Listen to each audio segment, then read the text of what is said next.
Mark. Let's start with the core claim. If the death penalty deters even a handful of murders by raising the perceived cost of killing, it saves innocent lives. People respond to incentives, Economics 101. Post-moratorium studies have found negative correlations between executions and homicide, and some estimates are large. If execution risk is salient and punishment is relatively swift, rational offenders will think twice. Jason. Incentives matter, but inference matters more. Those correlations are fragile. Change the time period, swap an instrument, or account for state-specific trends and the result evaporates or flip sign. The most careful reviews, like the National Research Council's, say the evidence is not informative on deterrence. If we're serious about policy, we don't hang life and death decisions on unstable regressions. Mark. Perfect identification is rare in criminal justice. We still use the best evidence available. Multiple papers, using different datasets and strategies, point in the same direction: more executions, fewer murders. Even if each study has limitations, the pattern is consistent enough to carry weight. And the logic is straightforward. For a subset of would-be offenders, an execution threat is distinct from a long prison term. Jason. The pattern is not consistent once you examine specification space. That's why re-analyses exist, to test robustness. When results hinge on contestable modeling choices, we should be cautious. Besides, most murders are impulsive, intoxicated, or rooted in conflict, not calculated cost-benefit decisions. The marginal deterrence of execution over life without parole is likely tiny. Mark. Impulsivity is real, but not universal. Contract killings, felony murders, gang retaliation decisions, those can be strategic. And general deterrence doesn't require every offender to calculate, it requires some. If each execution credibly prevents even a small number of murders, the policy calculus changes. We should at least preserve capital punishment for the worst cases while we improve celerity to make deterrence more plausible. Jason. Credibly is doing a lot of work. In the US, the system is anything but swift or certain. Decades of appeals, rare executions relative to murders, and geographic lottery effects. Whatever deterrent mechanism you imagine is undermined by that reality. Meanwhile, we incur documented costs, wrongful convictions, racial disparities, enormous legal expenditures, and trauma for victims' families over endless litigation. Mark. The long timeline exists because we erect procedural safeguards, precisely to minimize wrongful execution. If we value retribution for the most heinous crimes, society can bear those costs. And disparities should be fixed with better counsel, standards, and oversight, not by abandoning the ultimate sanction. Other countries have implemented the penalty with fewer pathologies. Jason. Or we can recognize that the very need for extreme safeguards signals the policy's unworkability.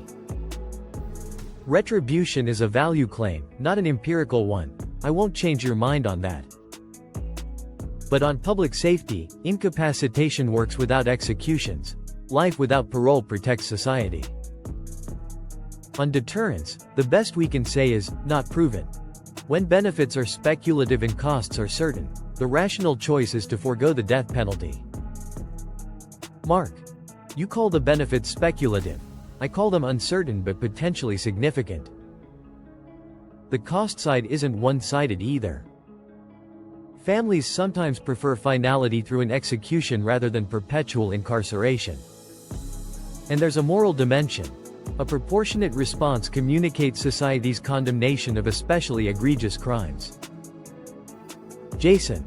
Finality cuts both ways. Exonerations have arrived after decades. You can free a living person, you can't reverse an execution. On condemnation, life without parole is hardly lenient. It's a severe, certain punishment without the irrevocability and spectacle of state killing. If we want more safety, let's invest where evidence is strong. Solve more shootings, reduce recidivism, focus on hotspots. Mark.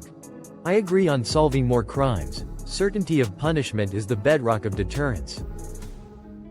But removing the death penalty takes a unique tool off the table. For the worst crimes, mass murders, killings of officers, torture slayings, many citizens find LWOP inadequate. A justice system that can never impose the maximal penalty may seem out of sync with moral intuitions about proportionality. Jason. Policy isn't a referendum on intuitions. It's a choice under uncertainty. The maximum penalty should be severe, humane, and reversible if error is found. LWOP checks those boxes, execution does not. And proportionality can be expressed through stacked sentences, no parole regimes, and conditions that still recognize the person's basic dignity. Mark. Dignity for victims matters too. Some families see execution as the only adequate acknowledgement of the harm. The law has long recognized retribution as a legitimate purpose of punishment alongside deterrence and incapacitation. We shouldn't erase that because econometrics can't pin down an effect size. Jason. I'm not erasing anyone's pain. I'm asking the state to avoid irreversible punishments when evidence of added safety is lacking and risks of error are real.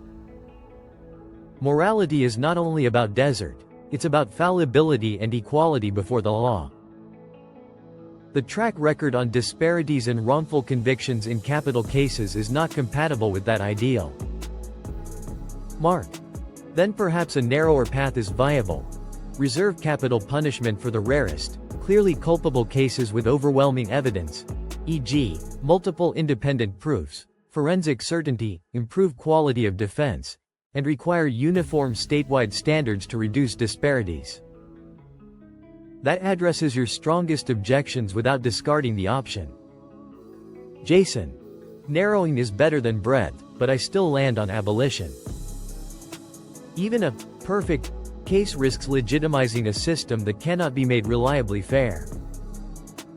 I'd channel all that legal energy into solving more homicides, which deters far more by raising the certainty of punishment for everyone. Mark. We may not reconcile values here, but we can agree on priorities that help regardless. Raise clearance rates, speed adjudication without sacrificing accuracy, and prevent violence upstream. If the death penalty remains, it should be rare, carefully administered, and never a substitute for those fundamentals. Jason. That's common ground I can live with. Get the basics right first. If we do, the supposed marginal value of executions will look even smaller and easier to set aside. Mark. And if better basics shrink murders, the need for the ultimate sanction also shrinks.